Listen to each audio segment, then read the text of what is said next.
Après avoir perdu toute sa famille, ce garçon voulait simplement être un étudiant ordinaire.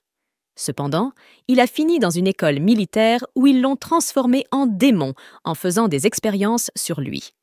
Plus tard, il a découvert qu'il était immortel. Dans ce monde, votre pouvoir est déterminé par le nombre inscrit sur votre corps. Plus le nombre est élevé, plus vous êtes puissant, et si votre nombre atteint 0, vous mourrez. Licht est un affreux, dégoûtant et pathétique bon à rien, avec l'habitude de faire les choses les plus déplorables. Un jour, il s'est attiré des ennuis en espionnant les sous-vêtements des filles. Évidemment, la fille n'a pas apprécié et a fini par le tabasser, effaçant des milliards de ses descendants futurs. Maintenant, Licht se trouve dans un auditorium en compagnie de ce type, dont la tenue est vraiment impressionnante. Pour la cérémonie d'ouverture à l'école militaire spéciale, le capitaine leur dit de suivre les ordres, quoi qu'il arrive. Le sous-lieutenant Fayernda, qui est également instructrice, intervient pour prendre la relève. Elle explique que le monde dans lequel ils vivent est contrôlé par Althing, une entité mystérieuse semblable à un dieu qui semble avoir été créée avec Adobe After Effects et qui est apparue lors d'une période de crise. Elle est composée d'une technologie super avancée et a le pouvoir de prendre des décisions pour tout le monde en forçant les gens à suivre la décision de la majorité. Alors, en gros, ce dieu est le cousin de Joseph Staline ou quelque chose comme ça. Les gens pensaient que c'était un miracle et ont commencé à prendre de grandes décisions comme interdire les jets F-22, les camions MLRS, la guerre et les armes nucléaires. Mais les choses ne se sont pas passées comme prévu et leur nation est en grande difficulté. La guerre précédente a tout bouleversé, détruisant des villes et dégradant l'environnement. Il n'y a pas assez de nourriture et les gens du monde entier ont commencé à former des gangs de personnes âgées. Le capitaine l'interrompt parce qu'il pense qu'elle fait trop peur à tout le monde. Au lieu de cela, il leur dit de faire de leur mieux pour devenir de bons soldats et leur promet des récompenses comme de l'argent et de la nourriture, ceux qui, si vous avez bien suivi, n'existent pas. Cela fait que tout le monde se sent mieux et ils commencent à sourire à nouveau. Il leur rappelle de faire attention au directeur et présente ensuite le major Schmermann, le directeur qui ne ressemble pas du tout à un Allemand. Schmermann monte sur scène et tout le monde le salue. Mais au lieu de faire un discours sérieux, il commence à lire un conte de fées. Cela surprend tout le monde, et une fille ainsi que 2 gars dans la foule commencent à rire de lui. Schmermann leur dit de se taire, mais ils continuent de rire encore plus fort. Soudainement, le capitaine s'approche d'eux et salue la fille avec un œuf mamilla même sur la tête. Il dit que Schmermann leur a dit de se taire ou qu'ils seront aussi silencieux que la fille qui riait tout à l'heure. Il dit à tout le monde qu'un bon soldat obéit aux ordres avant d'envoyer ces 2 idiots en enfer. La panique se répand dans la foule alors que les gens essaient de courir vers la porte, mais elle est verrouillée. Ils crient à l'aide, mais le capitaine tire en l'air, les réduisant au silence. Il avertit que quiconque essaie de fuir sera traité comme un soldat russe ordinaire en 1942. Alors qu'il est sur le point de leur tirer dessus, Licht se précipite en tenant une branche aléatoire contre le cou de Schmermann. Le capitaine pense que Licht plaisante, mais Licht insiste sur le fait qu'il est sérieux, appuyant la branche comme si c'était un couteau suisse ou quelque chose comme ça. Schmermann dit à Licht d'être sérieux et lui explique comment lui briser le cou correctement. Il démontre même avec les mains de Licht comment faire. Il dit que même quelqu'un d'aussi faible qu'une femme moyenne peut tuer avec cette technique si elle est bien exécutée. Licht demande si Schmermann est vraiment sérieux à propos du fait qu'il doit lui briser le cou. Schmermann répond que la meilleure façon de gagner la guerre est qu'il ne soit plus en vie et promet que personne d'autre ne sera blessé si Licht réussit. Mais s'il hésite, ces types aléatoires mourront très probablement. Je veux dire, regardez leur visage. Ils ne sont pas faits pour ça. Le directeur demande à Licht de faire son choix. Licht resserre sa prise sur la branche, ce qui fait sourire Schmermann, mais Licht se retire ensuite, refusant de continuer. Le directeur demande si Licht ne veut vraiment pas le tuer, avertissant que si Licht ne le fait pas, tout le monde mourra. Mais au lieu de cela, Licht avance, insistant pour que le directeur le tue à la place, parlant de morale et de quelques absurdités auxquelles il renoncera probablement de toute façon. Schmerman se lève et accepte de faire ce que Licht souhaite, émettant une aura sombre qui effraie le public. Cependant, Licht ne montre aucune peur et fixe directement Schmerman dans les yeux, le surprenant par son absence de peur. Fajrnda intervient pour calmer la situation, suggérant de faire une pause. Soudain, les enfants qui avaient été touchés se relèvent et réalisent qu'ils sont toujours en vie, car ils n'ont été frappés que par des balles de peinture. Le capitaine remet son arme et se présente comme le capitaine Alan, l'un de leurs instructeurs. Il insiste sur l'importance d'obéir aux ordres en combat pour survivre, car ceux qui paniquent, s'effondrent en larmes ou se contentent de rire, meurent en premier. Firenda annonce joyeusement la fin de la cérémonie d'ouverture et renvoie tout le monde. Schmurman discute avec le capitaine Alan dans son bureau, exprimant son intérêt pour Licht, mais Alan trouve le garçon samouraï, Takakazi, plus intrigant. Schmurman explique que Licht a agi lorsque Alan a sorti son arme, mais que Takakazi a agi après qu'Alan ait tiré son premier coup. Alan demande si cela fait de Licht le chef, mais Schmurman répond que pas encore. Schmurman reconnaît le potentiel de Licht et suggère de le faire candidat pour voir jusqu'où il peut aller. Le premier cours à l'école commence avec le directeur Schmurman prenant la tête. Il commence par présenter les règles de l'école, y compris un système appelé le système des étoiles, qui exclut les étoiles stellaires des familles d'espions. Chaque élève reçoit 2 étoiles et s'ils en collectent 10, ils rejoignent officiellement l'armée. Leurs familles reçoivent alors des lingots d'or, des aliments frais, des boîtes marquées nourriture et quelques pièces d'or du jeu Elder Scrolls 4 Oblivion. Cependant, si le nombre d'étoiles d'un élève tombe à 0, il est considéré comme inapte et expulsé, immédiatement envoyé dans un goulag à proximité. Lorsqu'on leur demande comment ils peuvent gagner plus d'étoiles, Schmurman explique que ceux qui réussissent bien dans différentes activités recevront des étoiles, mais que s'ils veulent gagner des étoiles rapidement, ils devront se les prendre les uns aux autres par tous les moyens nécessaires. En gros, c'est comme un battle royal plus une famille d'espions. Cependant, il y a des règles pour utiliser la violence afin de prendre des étoiles. Les 2 parties doivent accepter de miser leurs étoiles, et le gagnant ne reçoit que le nombre d'étoiles qui ont été misées, ce qu'on appelle une mise d'étoiles. Alors que tout le monde reçoit 16 étoiles, c'est au tour de Licht, mais Schmurman le surprend en disant qu'il n'y a pas d'étoiles pour lui. Licht est confus. Et Schmurman explique que Licht est dans un cours spécial où il doit prendre des étoiles à un autre élève dans les 3 jours s'il veut rester inscrit. À la fin du cours, les amis de Licht s'inquiètent pour lui, mais il les rassure en disant que cela ne le dérange pas de voler des étoiles. Il est seulement là pour faire sortir Takakazi de l'école. Takakazi révèle que c'est sa grand-mère qui a envoyé Licht, et Licht acquiesce, disant qu'il ne peut pas refuser son souhait puisqu'elle l'a accueilli. Il suggère qu'ils rentrent ensemble, mais Takakazi refuse, affirmant qu'il ne deviendra pas un tueur comme Licht, ce que sa grand-mère craint, et que Licht ne comprendra jamais pourquoi il veut être soldat. Pendant ce temps, Alan demande à Schmurman pourquoi il a mis Licht dans un cours spécial, et Schmurman explique qu'il voulait tester comment Licht gérerait la situation et voir s'il pourrait répondre à leurs attentes. Le 3e jour, Licht n'a toujours pas gagné d'étoiles, ce qui inquiète ses camarades de classe. Ils se précipitent tous vers le vestiaire pour découvrir que leurs casiers ont été détruits et que leurs étoiles ont disparu, qu'ils avaient gardées en sécurité pour éviter le volume. Ikeno s'accuse rapidement Licht parce qu'il est un grand imbécile et qu'il pourrait aussi être un voleur.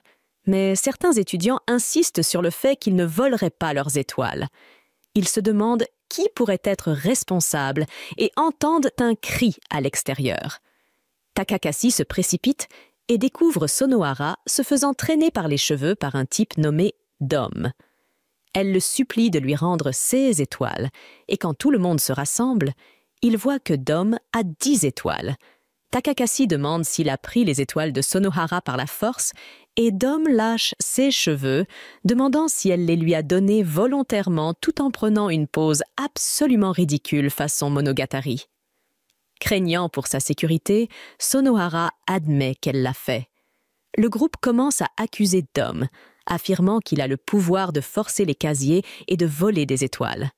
Cependant, Dom les met au défi, demandant s'ils ont des preuves ou s'ils ont écrit leur nom sur leurs étoiles, ce qui laisse le groupe sans voix parce qu'il marque un point, malgré son apparence de criminel. Takakazi dit à Dom qu'il en a assez collecté, mais Dom insiste pour prendre aussi ses étoiles et exige que Takakazi les lui remette. Une des filles accuse Dom d'être avide, mais Takakazi demande pourquoi il devrait se conformer. Dom révèle, tout en ressemblant à un personnage de Bethesda mal réalisé, que c'est le prix pour la sécurité de sa grand-mère. Et craignant pour elle, Takakazi lui remet à contre-cœur ses étoiles. Les filles demandent pourquoi Takakazi a fait cela, et il explique que sa grand-mère loue son dojo aux parents de Dom, et elle n'aurait nulle part où aller s'il la chassait. Après avoir pris les étoiles, Dom s'éloigne. Toute la classe décide de partager leurs étoiles avec elle, comme si elle était une mendiante ou quelque chose comme ça. Une fille offre à Lick une de ses étoiles, mais il refuse, lui suggérant de la donner à quelqu'un qui en a vraiment besoin. Il ne comprend pas pourquoi tout le monde est si pressé de devenir soldat. Takakaze refuse également de recevoir une étoile et décide de trouver un moyen d'en obtenir une. À 5 heures, Takakaze n'a toujours pas gagné d'étoile, ce qui le frustre profondément. Lick essaie de le consoler, lui disant que ce n'est pas grave parce qu'il n'a jamais voulu que Takakaze devienne soldat. Cependant, Takakaze révèle que sa grand-mère souffre déjà, perd du poids et sacrifie sa propre ration de nourriture pour les nourrir. Malgré ses efforts pour la convaincre de manger, elle refuse, laissant Takakaze déterminé à devenir soldat pour subvenir à leurs besoins, afin qu'il puisse utiliser son Glock 19 sur sa grand-mère si elle refuse de manger. À 6 heures, les élèves qui avaient rassemblé 10 étoiles reçurent l'ordre de se rassembler près de la porte principale. Doan se dirige là-bas, croyant qu'il est le seul, mais Lick lui bloque le chemin, le suppliant de rendre les étoiles de Takakaze. Et elle n'aurait nulle part où aller s'il la chassait.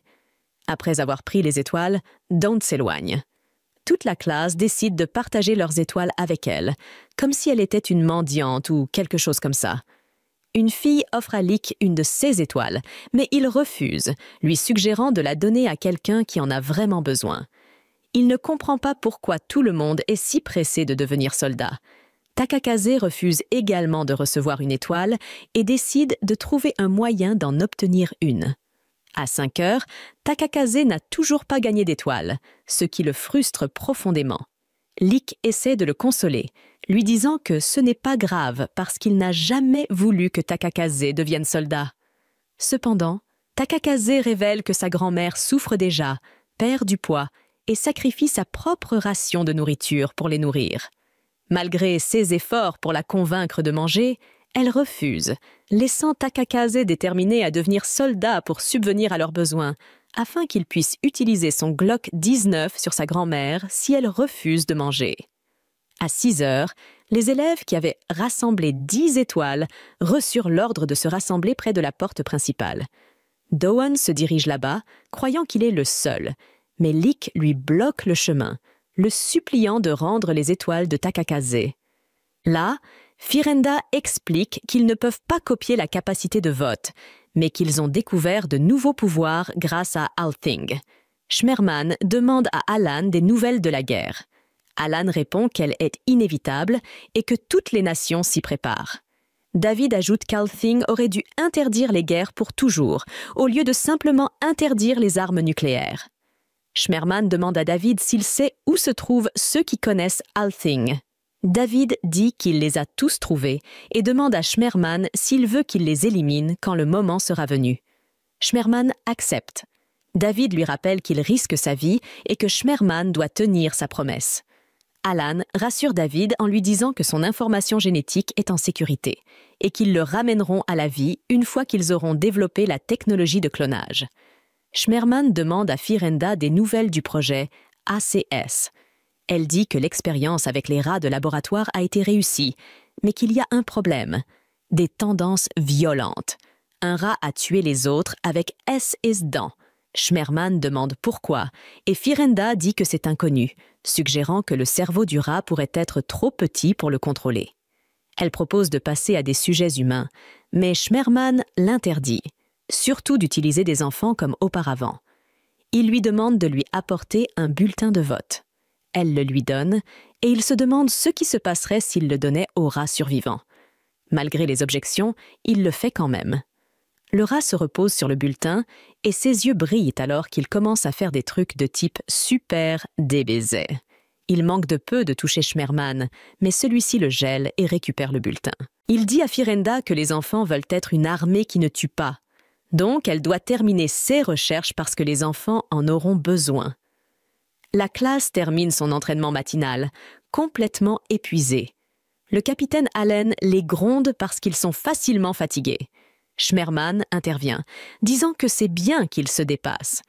Puisqu'ils veulent être une armée qui ne tue pas, il commencera leur entraînement. Il leur donnera des armes adaptées à chacun d'eux et les formera à les utiliser. Il distribue des armes médiévales, comme des épées et des haches. Lynn demande pourquoi ils n'utilisent pas des AR-15. Schmerman explique que bien que les armes modernes déclencheront la guerre, celle-ci finira par se transformer en combat rapproché. S'ils sont plus forts dans les combats au corps à corps, ils peuvent gagner. Schmerman retourne ensuite au laboratoire pour voir Firenda, exprimant le souhait qu'il n'ait pas à aller en guerre. Contrairement aux guerres précédentes pour les ressources, celle-ci vise à contrôler la surpopulation, ce que Schmerman voit comme un moyen de se débarrasser des humains inutiles. Il insiste sur le fait qu'ils doivent protéger les enfants d'une telle guerre. Firenda mentionne le projet ACE et suggère de passer aux essais sur les humains, mais Schmerman gèle la pièce en guise d'avertissement. Il ne la laissera pas expérimenter sur ses enfants. Firenda accepte, mais son expression laisse entendre qu'elle pourrait avoir d'autres plans, ce qui est acceptable parce qu'elle est séduisante. Une terrible nouvelle frappe lorsqu'ils reçoivent l'information que David a été tué. Schmerman informe Allen que la partie la plus troublante est le dernier message de David, qui semble énigmatique. En diffusant la transmission pour Allen, ils entendent David mentionner qu'ils ont tous été trompés. Le groupe est perplexe quant à ce que David voulait dire par « être trompé ». Firenda suggère que cela pourrait signifier que leurs plans ont été divulgués, et elle recommande donc de se concentrer sur le projet ACE. Cela met Schmerman en colère, qui l'accuse de vouloir utiliser les enfants pour des expériences qui pourraient leur nuire. Il entoure Firenda de glace, mais elle reste imperturbable, révélant que ce sont les gènes de Schmerman qui sont à l'origine des tendances violentes observées chez les rats. Cela met Schmerman encore plus en colère, et Firenda insiste pour qu'ils passent aux essais sur les humains ou qu'ils arrêtent le projet. Les tests ADN révèlent un candidat avec une forte chance de succès, et je vous laisse deviner qui est ce candidat. Dans le bureau de Schmerman, il prend Licht dans ses bras et lui explique la situation. Licht est d'accord, tant que cela garantit la sécurité de tout le monde et leur permet de devenir une armée qui ne tue pas. Les membres de la classe s'inquiètent de l'opération que Licht doit subir. Ils demandent pourquoi Licht est le seul à prendre un tel risque. Takakaz dit à Firenda qu'ils ne peuvent pas supporter d'être des personnages secondaires dans un autre anime générique avec un adolescent aux cheveux noirs comme protagoniste. Cependant, Firenda explique que l'opération est pour leur protection, et comme ils ne sont pas encore des soldats professionnels, ils ont besoin de quelqu'un avec des compétences spéciales, et Licht est le candidat idéal sans raison apparente. La classe se sent triste en entendant cela, mais Licht sourit et dit qu'il est prêt à prendre le risque pour protéger tout le monde, même s'il est le plus insupportable de tous. Dans la salle d'opération, Licht et Schmerman sont placés sur des lits. Le sang de Schmerman est transfusé dans Licht, alors que l'opération commence. Takakaze et les autres attendent avec anxiété, espérant un résultat positif. Pendant ce temps, les élèves jouent dehors lorsqu'ils aperçoivent des hélicoptères diffusant la chanson « Fortunate Son ». Alan les remarque et pense d'abord qu'il s'agit d'hélicoptères des forces conjointes, mais il est encore trop tôt pour une attaque. Cependant, il se souvient des paroles de David concernant une tromperie et il se précipite pour inspecter les hélicoptères. Réalisant le danger, Alan demande avec urgence à tout le monde d'évacuer, mais avant qu'il ne puisse fuir, l'un des hélicoptères tire un missile sur l'école, la détruisant et tuant certains élèves. Des soldats entrent ensuite dans l'école, cherchant le groupe principal. Certaines des filles survivent à l'impact, mais le sergent ennemi ordonne à ses hommes « Souvenez-vous, pas d'élèves !» et tout le monde exécute une manœuvre à la manière de l'aéroport de Makarov. Pendant que le chaos se déroule, l'opération continue sans accroc. Alan prépare son arme pour affronter les soldats. Sonohara, bien qu'elle tienne une arme, est presque touchée par une balle, mais Don la sauve en assommant le soldat. Sonohara est tellement effrayée qu'elle appelle Lick pour la sauver. Voyant qu'elle, les survivants se cachent dans une salle de classe, confus quant à la raison pour laquelle la guerre a commencé alors que tout indiquait qu'il n'y aurait pas de guerre avant mars prochain. Alan ne pouvait pas leur donner de réponse. Soudain, il reçoit une communication de Firenda, qui l'informe qu'il y a eu une révolte. Elle explique qu'il y a 7 bulletins qui peuvent voter dans toutes les décisions, tandis que les autres pays du monde détiennent un total de 4 bulletins, soit plus de la moitié. En d'autres termes, le reste du monde les a trompés et a changé l'interdiction pour septembre sans qu'ils ne le sachent. Alors que Firenda est excitée par cette révélation, Alan lui demande si elle en profite, mais elle le nie. Elle les informe qu'il y a un problème. L'alimentation électrique a été coupée, et si elle n'est pas rétablie, Lick mourra, car les injections génétiques ne peuvent pas être arrêtées manuellement.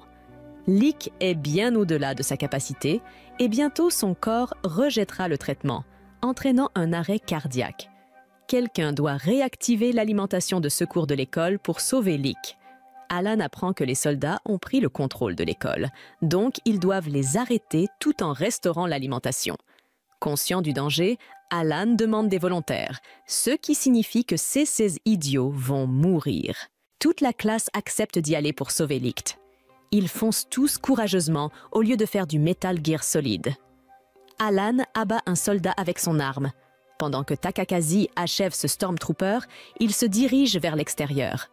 Mais d'autres soldats commencent à leur tirer dessus comme s'ils étaient dans Call of Fortnite. Alan les abat rapidement, puis déclare qu'il va de l'avant.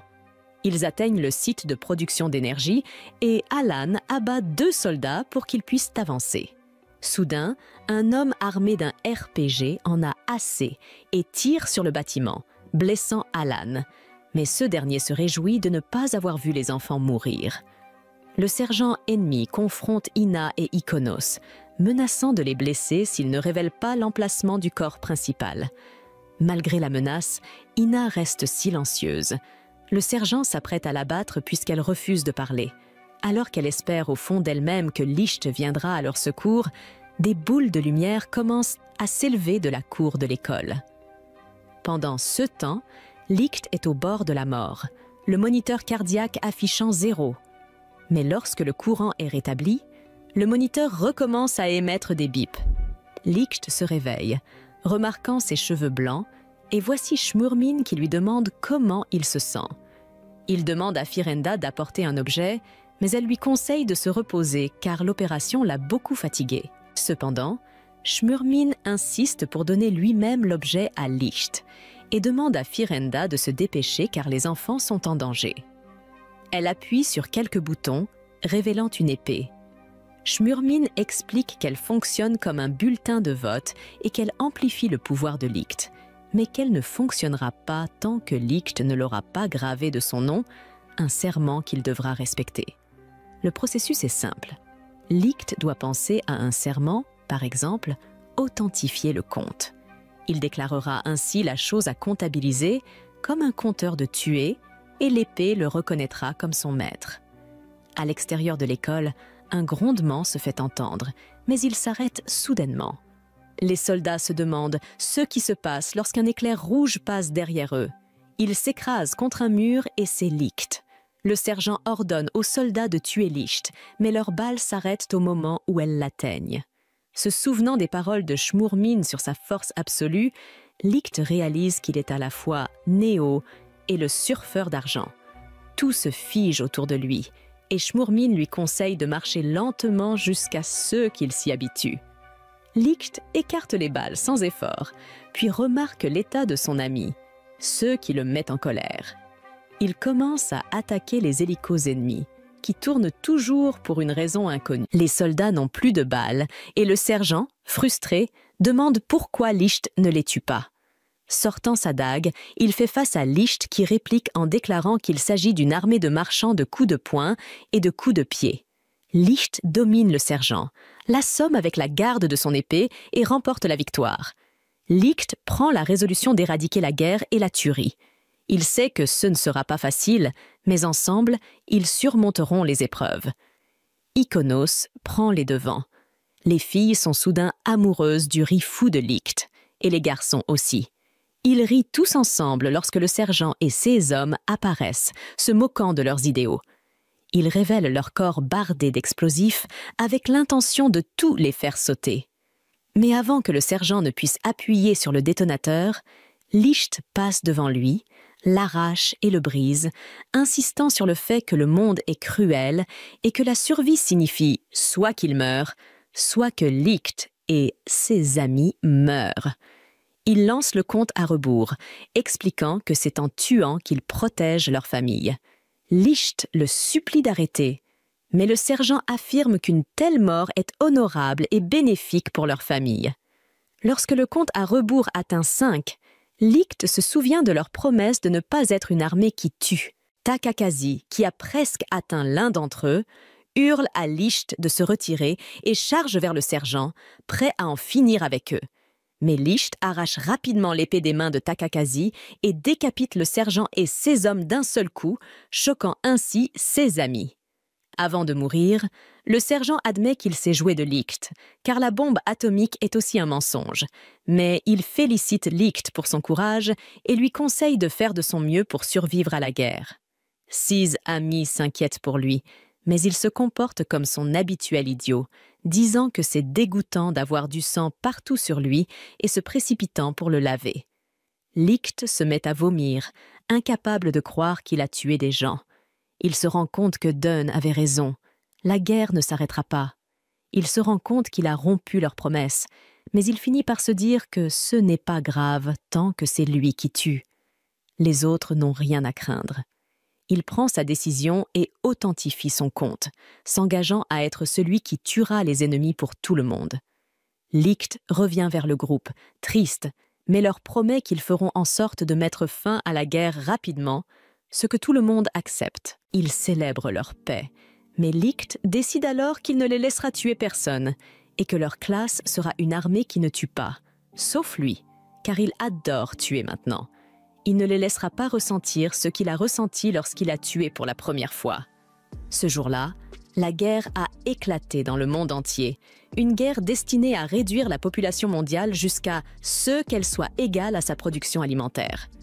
Licht est parti à la guerre et en est revenu sain et sauf, mais ses camarades de classe ont remarqué son changement d'humeur.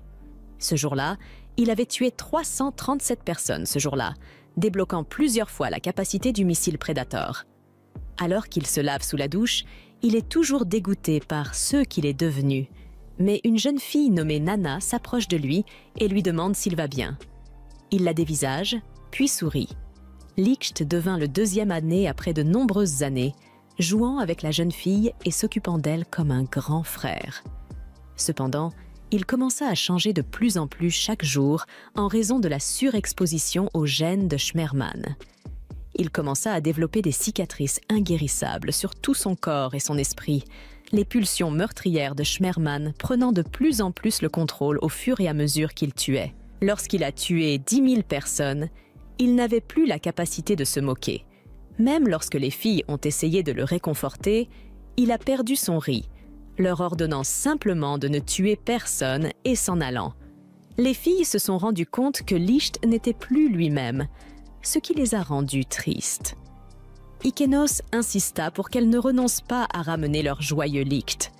Firenda a réussi à le convaincre que s'il ne tuait pas, d'autres devraient commencer à le faire. Depuis, il a pris un masque qu'il porte en permanence et qu'il n'enlève jamais devant les autres. La classe se rend au bureau de Schmerman, Takekaze en tête. Ils déclarent qu'ils ne peuvent pas laisser Licht faire tous les meurtres seuls, car ils sont une équipe et ils aimeraient avoir la capacité de tuer jusqu'à ce que Schmerman leur demande s'ils veulent vraiment subir les opérations que Licht subit. Ce qu'ils confirment tous, ne voulant plus que Licht soit distant. Schmerman est d'accord, ce à quoi Alan s'oppose. Schmerman suggère d'anticiper sur le calendrier puisque le plan prévoyait de les opérer tous. 4 autres sujets compatibles sont trouvés et deviennent des as. Takakazi, Doan, Sonohara et le capitaine Allen. Ils espèrent que cela empêchera Licht de tuer tout le monde. Cependant, lorsque Takakazi et Sonohara essaient de suivre Licht pour sa prochaine mission, il leur ordonne de ne pas venir, menaçant Takakazi de le découper s'il désobéit. Ils n'arrivent pas à croire que Licht soit devenu si froid, ignorant que Licht est blessé sur le champ de bataille, mais qu'on ne peut pas le prendre au sérieux à cause de ce masque ridicule qu'il a choisi. Firenda dit à Allen et Schmurman qu'il est temps de passer à l'offensive et de viser les autres bulletins. Elle les prévient qu'ils seront éliminés s'ils restent sur la défensive. Allen s'y oppose, mais Schmurman est prêt à lancer le deuxième plan, baptisé Al-Sha. Firenda explique qu'ils peuvent acquérir un pouvoir insondable en obtenant les 7 bulletins originaux et en parvenant à un vote unanime. Grâce à ce pouvoir, ils pourront créer leur utopie, Al-Esha, avant qu'il ne soit trop tard.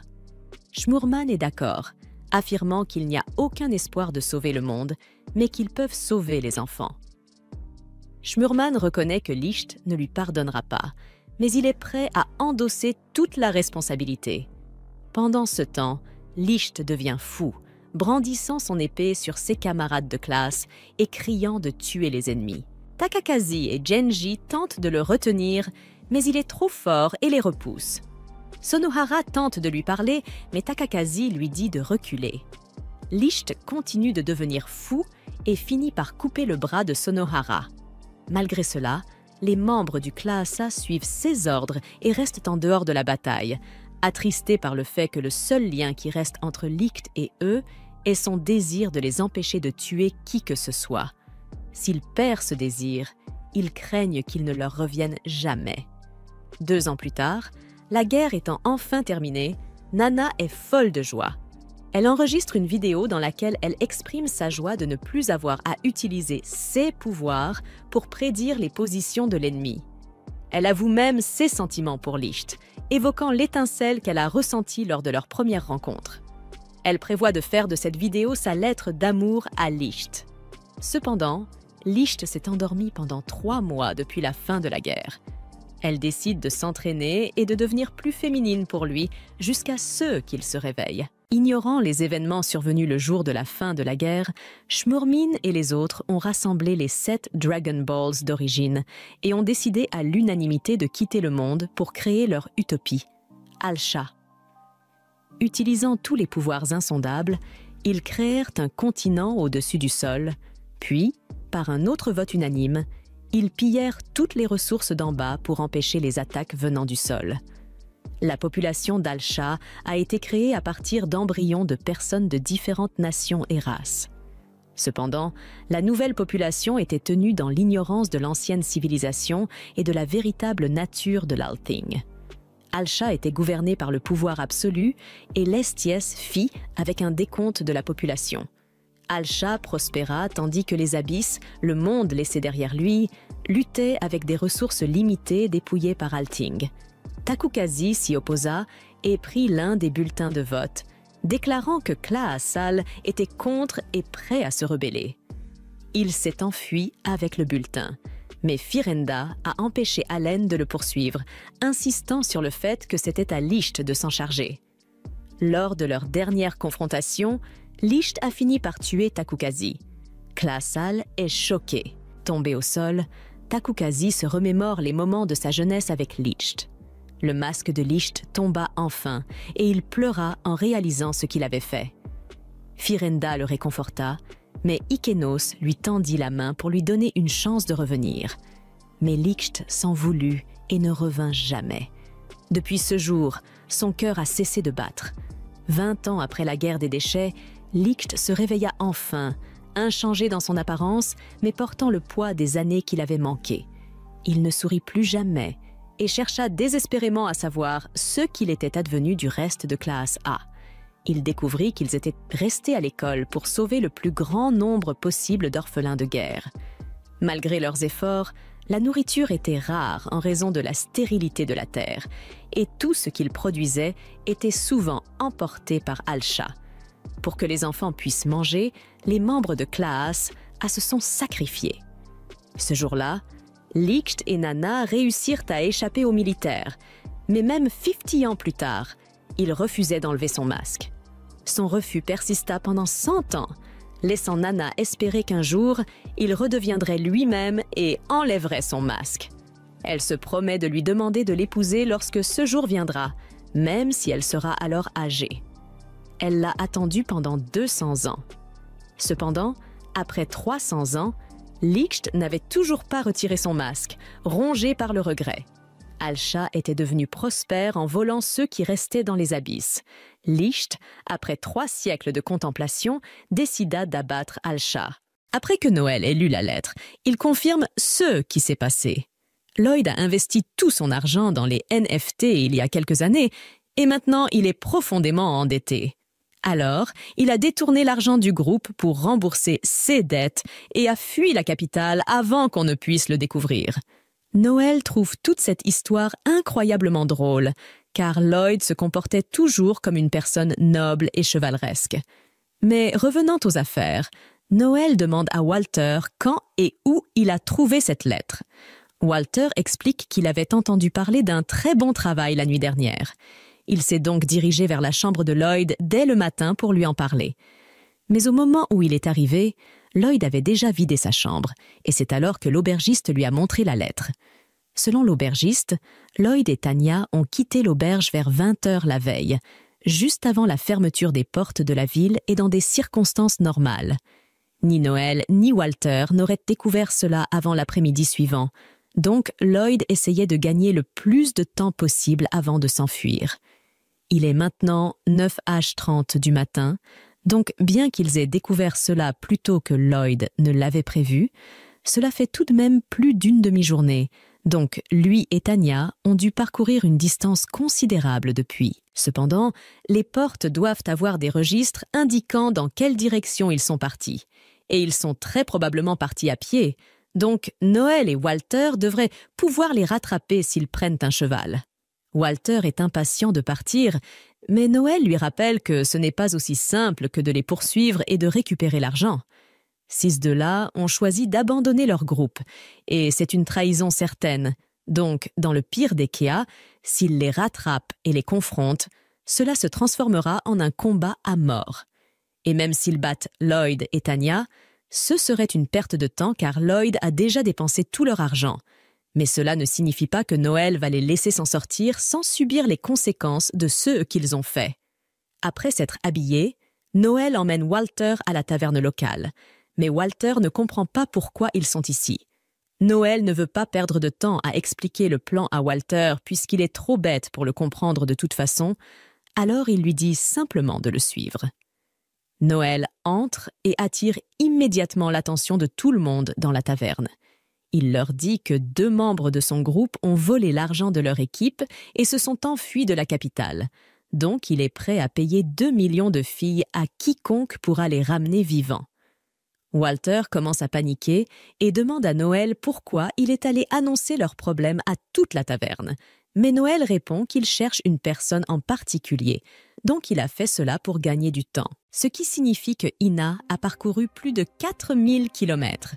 Ina explique qu'elle voyage depuis 5 ans pour trouver l'as légendaire, comme sa mère le souhaitait.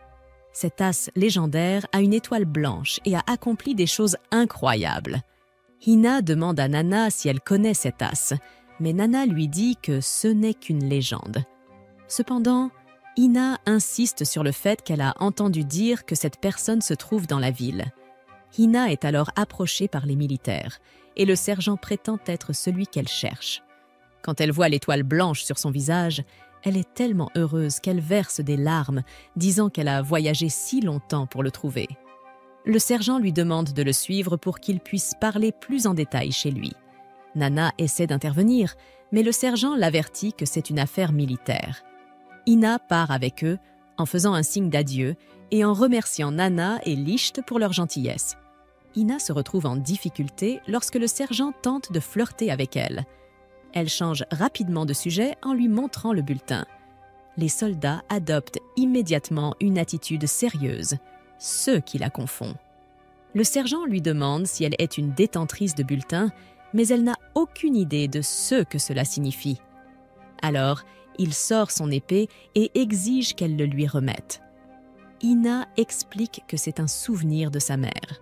Il est sur le point de l'attaquer, mais elle l'arrête en disant que son compte est plus élevé que le sien, donc il doit obéir à ses ordres. Le sergent accepte, mais lui dit de parier ses étoiles et qu'il devrait entrer dans un pari d'étoiles, sinon il n'a aucune obligation de lui obéir. Ina accepte, ne sachant pas ce que cela signifie.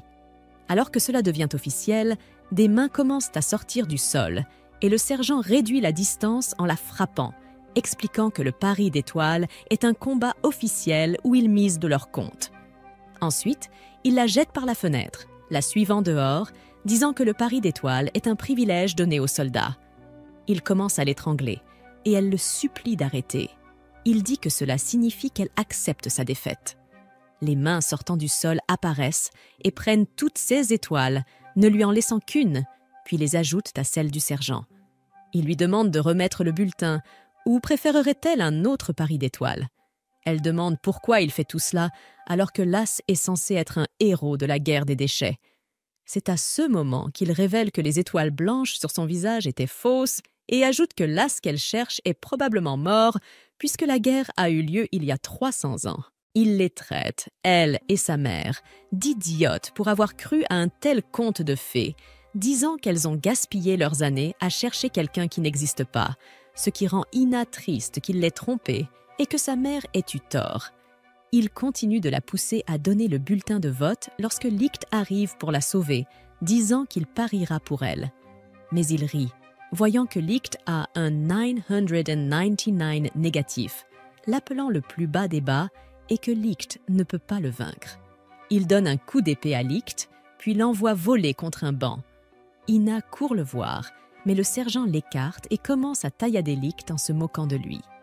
Mais ses hommes lui disent d'arrêter, car bien que le compte de Licht soit négatif, il n'a pas été envoyé dans l'abîme et Licht annule toutes ses attaques, ce qui pousse le sergent à s'arrêter, réalisant que c'est vrai. Il demande à Licht de s'identifier et s'apprête à le couper, mais Licht l'esquive et apparaît derrière Ina. Il lui dit d'arrêter de chercher les as, car ce ne sont pas des héros mais des meurtriers, et qu'elle devrait simplement retourner vivre une vie normale. Son masque se brise sous le coup du sergent, révélant son visage, et son épée montre que son véritable compte est 5700 avec une étoile blanche. Il la serre contre lui et Ina se met à pleurer, car c'est l'as légendaire qu'elle cherchait. Licht dit à Ina de fermer les yeux. Ce qu'elle fait. Soudain, le soldat lui fonce dessus. Licht s'écarte très vite et le sol se fissure sous ses pieds, projetant le soldat dans les airs. Il se met à voler comme l'éclair, brisant le sol et les bâtiments à chaque saut. Le sergent n'arrive pas à suivre. Finalement, Licht se faufile derrière lui et marche sur le sol, et la force envoie le sergent s'écraser contre un mur. Chaque fois que Licht fait un pas, c'est comme une vague qui frappe le sergent. Il exige que le sergent lui rende le compte qu'il a pris à Ina et s'excuse auprès d'elle. Il frappe le sergent avec son épée, mais ce dernier n'abandonne pas. Il continue à l'attaquer, mais Licht l'esquive. Licht l'envoie voler dans les airs et lui assène une série de coups spectaculaires. C'est pour cela qu'on l'appelle l'as des frappes éclairs. Et ce n'est pas parce qu'il a un compte négatif qu'il est faible. C'est juste qu'il a été repoussé par des filles un grand nombre de fois. Il saute en l'air, disant à Ina qu'il lui rendra aussi 6 étoiles. En redescendant, il porte le coup de grâce au sergent, qui abandonne. Les mains prennent 759 points au sergent, n'en laissent qu'un et le donnent à Hina, qui en compte 760. Licht lui dit qu'il va bien et elle se met à pleurer de joie. Puis Licht lui arrache le bulletin de vote en disant qu'il pourrait gagner de l'argent en le vendant. Hina est confuse et Licht dit qu'il a l'avantage parce qu'il a plus de comptes, mais que si elle n'aime pas ça, elle peut parier ses étoiles. Henna pleure à nouveau, disant que sa mère lui a dit de trouver l'as. Licht lui donne une poupée pour le bulletin de vote et lui dit qu'il n'est pas l'as qu'elle cherche avant de partir.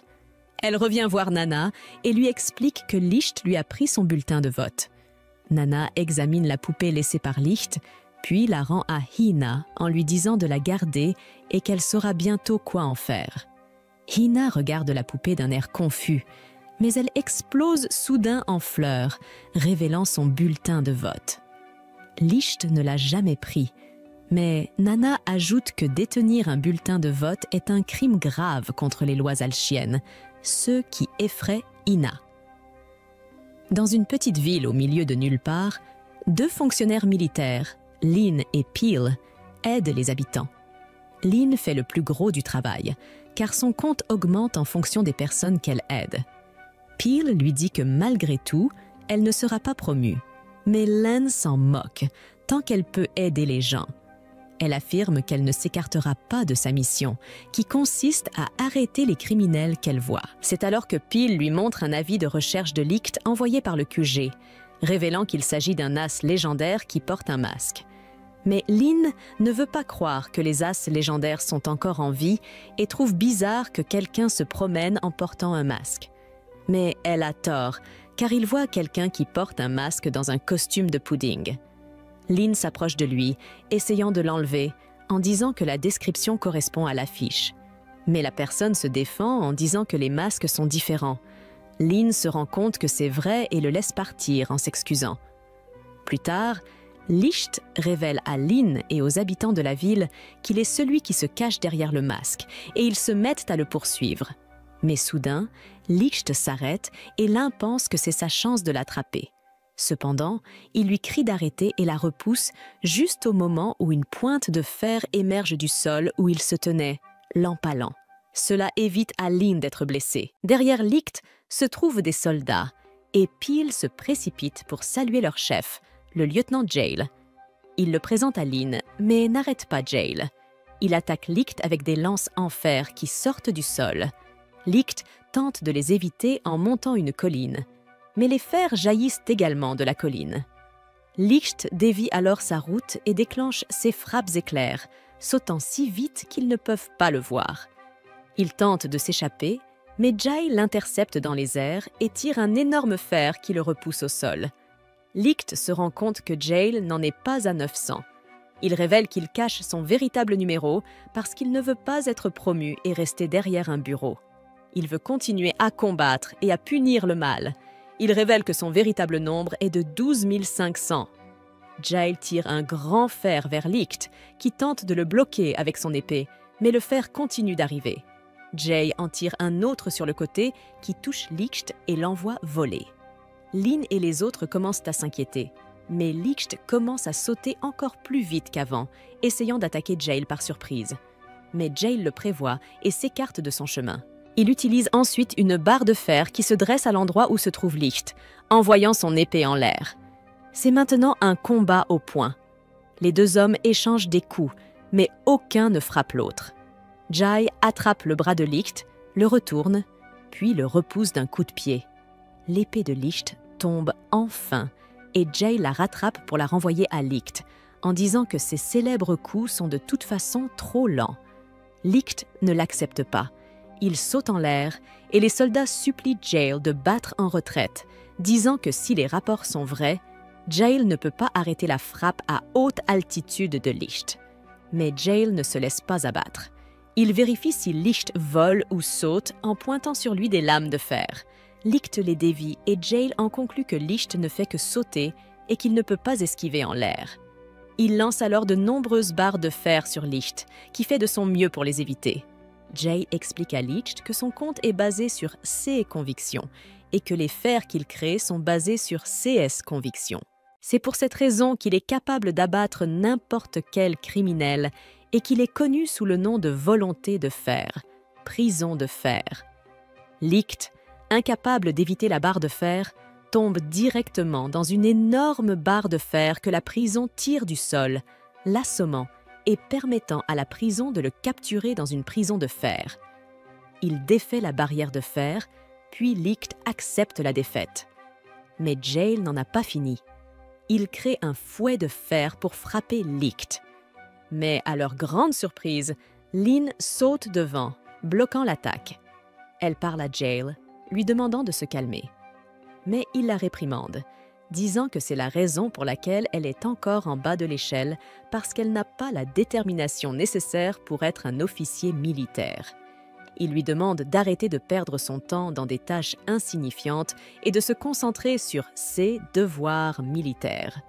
Les habitants tentent de la défendre, mais elle leur dit de ne pas s'inquiéter, qu'elle est d'accord avec la prison et qu'elle s'excusera. Mais Licht lui dit de ne pas le faire. Il se libère du fer et révèle qu'il n'a pas coupé le fer de Jay, non pas parce qu'il ne pouvait pas, mais parce qu'il ne voulait pas endommager la ville. Jay dit que cela signifie que Licht cachait ses vrais pouvoirs. Il s'arme de bras de fer et attaque Licht, qui bloque l'attaque avec son épée. Leur affrontement libère une énergie massive, provoquant l'effondrement du sol, et Lynn commence à tomber du bord de la falaise. Jay cesse immédiatement d'attaquer Licht et va sauver Lynn. Mais Licht est plus rapide, et il se lance à sa poursuite. Lynn ouvre les yeux et voit Licht qui la tient dans ses bras. Mais il gâche le moment en disant qu'elle est lourde, ce qui la met en colère. Elle tente de lui donner un coup de poing, mais il l'esquive. Puis il la jette sur Jail, qui était encore en train de sauter. Licht fait un signe d'adieu à la prison, mais celle-ci ne le laisse pas partir. Comme il est inutile de se battre en tombant, Jail décide de revenir en créant des marches en fer à partir de la falaise pour remonter. Il fait tomber Lynn, qui lui reproche de l'avoir traitée de lourde. Il se souvient des paroles de Licht, qui disait que la ville était paisible parce que Lynn était là. Alors il décide de l'aider dans son projet. Il construit un parc pour les enfants avec son fer et lui dit qu'elle a 3 jours pour le remplir de plâtre, car son fer ne dure pas quand il est loin. Il ajoute également qu'elle l'accompagnera pour la prochaine mission, ce qui la réjouit.